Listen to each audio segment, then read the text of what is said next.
এখানে কিন্তু শামিন ভাইকে ব্যাংকের একদলা মৌসুম মারলো তো বিশেষ করে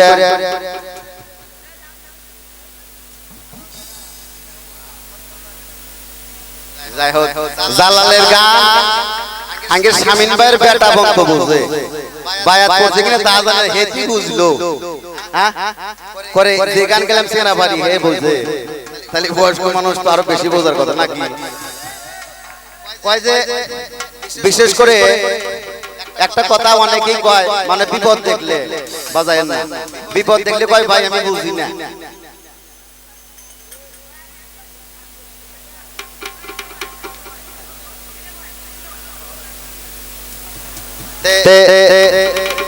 বিশেষ করে বিপদ দেখলে কয় ভাই রে বুঝি না তার মানে একটু বিপদ সামনে একটু সিস্টেম দেখেন মানুষ আগে মিছা কথা কয় না যে না আল্লাহ পাপ দিব রে আমরা পোলাপান যখন আসিলাম মা বাপ ভাই শিখাইছে বাবা রে মিছা কথা কয় যাবে না আল্লাহ পাপ দিব দোজখে জানাইবো মানে আল্লাহর ভয়ে আর এখন সত্য কথা কই না মানুষের ভয় যে শালা সত্য কথা বলে বিপদে পড়া নাই তাহলে বিপদে তখনও ছিলাম যখন ছোট ছিলাম আজ থেকে 40 বছর আগের কথা বলতেছি আমি আমার কথা বলতেছি না আমরা যখন দেখছি তাই বলে আল্লাহ পাপ দিত আজ থেকে নিম্ন পক্ষে 30 বছর আগে এখন এসে দেখতেছি সত্য কথা বললি পারে মানুষ ধরে মারবে তাহলে এখন এই সত্য কথা কইবার যা মানুষ সাথে মার খাওয়াচ্ছে আল্লাহ যে পাপ দিব মিছা কথা কইলি পারে এটাই ভালো আছে নাকি কোন হ্যাঁ আল্লাহ হলো দয়ার সাগর এখন আমার যদি পাপ পরিপূর্ণ হয় খালি একবার যদি সুনজরে জায়গায় তাহলে পাপ থাকতো না আর মানুষ সত্য কথা কইবার গেলি পারে মানুষ এমন ভাবে পেটা পিটবো যদি আমি একটা মেম্বার চেয়ারম্যান সুযোগ পাইলে ইসকেলার হবে নাকি তাহলে বিশেষ করে মানুষকে ভালোবাসা খুব কঠিন আল্লাহকে ভালোবাসা অত কঠিন না কিন্তু মানুষকে ভালোবাসতে গেলে টিহা নেই নাকি কোন আমার মত সাইনকে যদি ভালোবাসে তাহলে আপনি খিলেন নাকবো আর যিনি স্রষ্টা তাকে ভালোবাসতে হলে আপনি বাড়ি খাবেন না গ্যাস করতে নাই গো তে বাবা রে আমরা যদি টিহার ভালোবাসাই করি তাহলে আমার দশা তো ওরকমই হবে আমার দয়াল কাছে বাবা রে তুমি মদিনায় যায় ওয়াজ করবে হান্ন করবে তেন করবে তোমার জাতি মেলাটা খরচ হলো দেহ সে হেকালা কোনো পাইলে আনা যায় নাই তোমার বাড়ি ওরকল ভালো হয় না ভুল করলে মদিনায় যদি হজ করবে 4-5 লাখ টাকা লাগবে ওর তো তোমার নাই দেহ সে কোনো কাজ করিয়া কোন প্রেমের টানে কিছু আছে নাকি যে তোমার বাড়ি যদি হেকাই না আরো হেরাস থেকে তো অত জুলুম হবো না হ্যাঁ তাহলে আনাটাই উত্তম না যাওয়াটাই উত্তম হ্যাঁ যে আনছে তার চৈতন্য জ্ঞান ভুলে গেছে আর যে গেছে এর জ্ঞান ভুলছে ঠিক আছে কিন্তু ঘটনা যে যাইছে খালি কাজ কাটে জমি বড় হরে লেগে হ্যাঁ ধর্মে বলেছে তুমি যতই জ্ঞানী হও না কেন তোমার কথা মতো যদি আরেকজনের মাথায় বাড়ি দেয় তাহলে ওটা জ্ঞান না ওই ধরনের জ্ঞান না বুঝে আর ফেরাউনের আছে যার দ্বারা যে শিক্ষার দ্বারা যে জ্ঞানীর দ্বারা মানুষের ক্ষতি হয় সেই জ্ঞানী নয় আর যার দ্বারা যে মূর্খর দ্বারা এই জগতের উন্নয়ন হয় মানুষের কল্যাণ হয় সর্বস্ত জ্ঞানী হলো সে নাকি কোন আমাদের ইসলাম ধর্ম শান্তির ধর্ম পাইলাম কোনে হ্যাঁ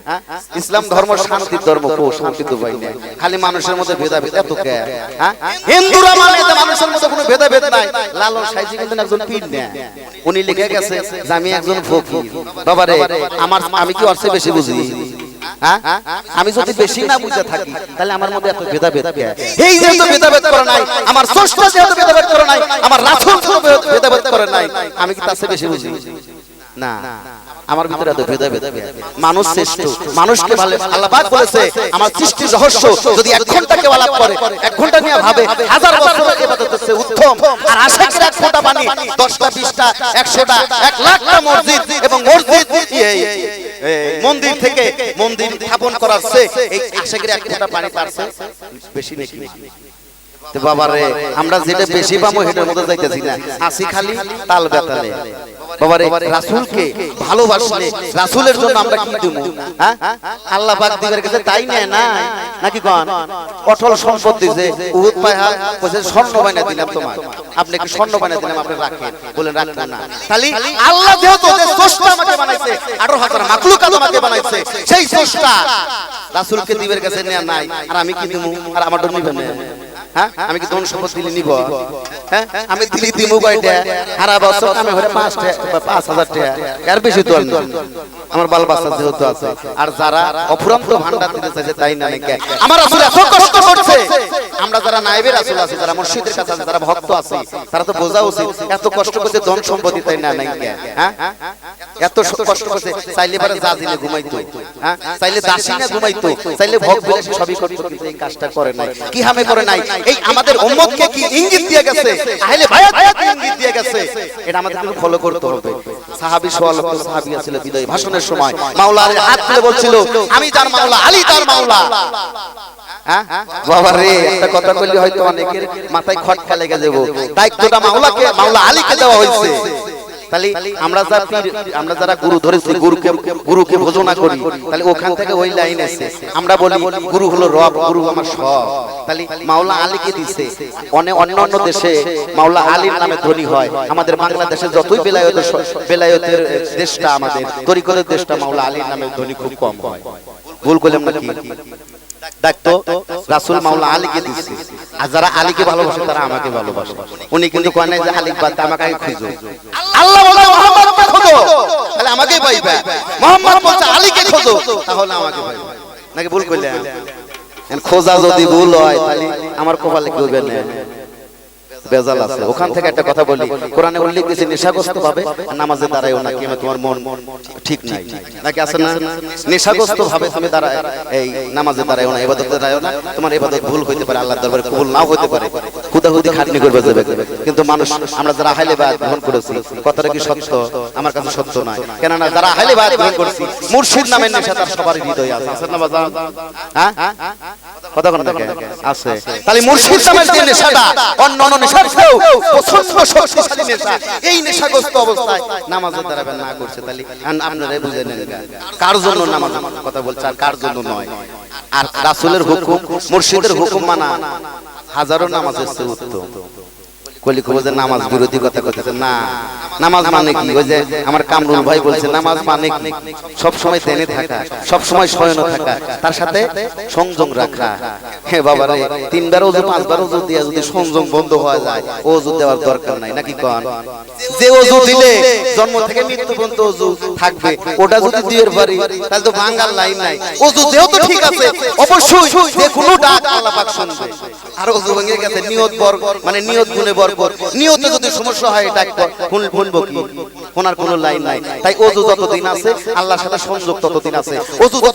যতক্ষণ আছে আল্লাহর সাথে দিদার ততক্ষণ আছে ওযু ভেঙে গেছে তার সাথে দিদার ধ্যান ভঙ্গ হয়ে গেছে তাহলে এখানে বলছে কি নামাজের আগে ওযু দিতে হবে আর ওযু কি এটা কিন্তু তরিকতের লোক শিখি যাবে নাকি গো হ্যাঁ তাহলে প্রস্তুতি নিতে হবে নিয়ত করতে হবে সেখান থেকে মাতাল কবির আজাকদানের একটা গান গায়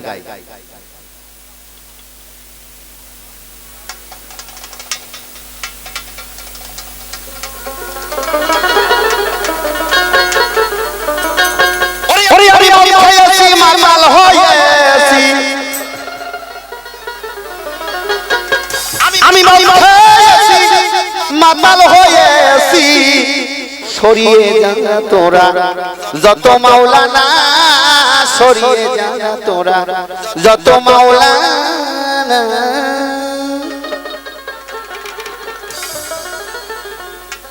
ওরে মামা পাকের সওয়াব পেলে আরে পাক হবি না মুন্সি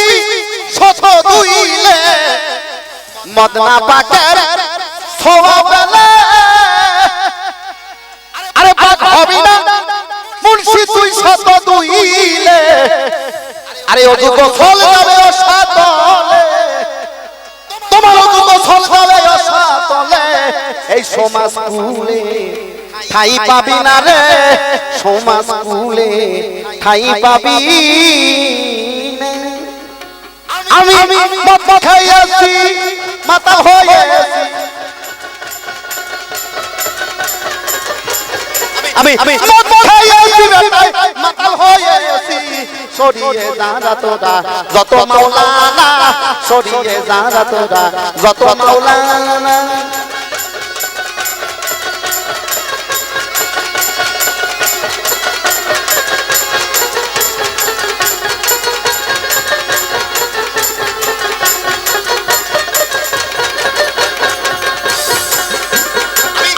মদিনা পাকের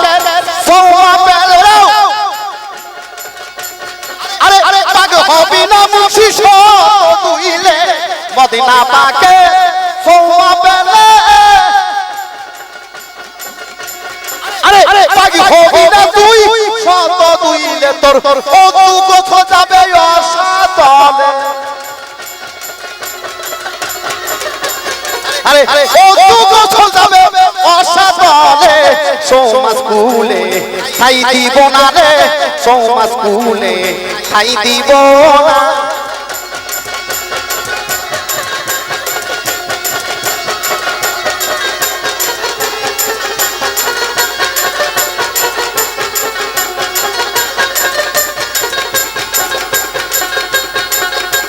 আমি মুর্শিদ নামের শরাব পাবো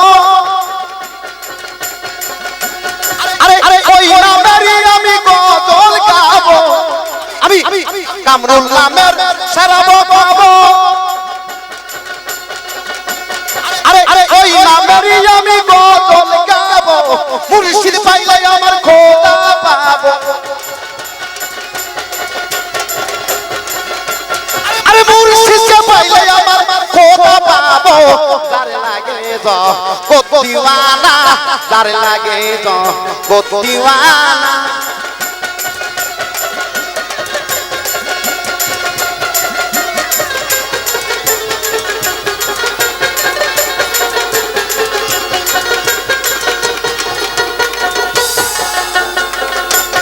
আরে নামাজ পড়ো রমজানের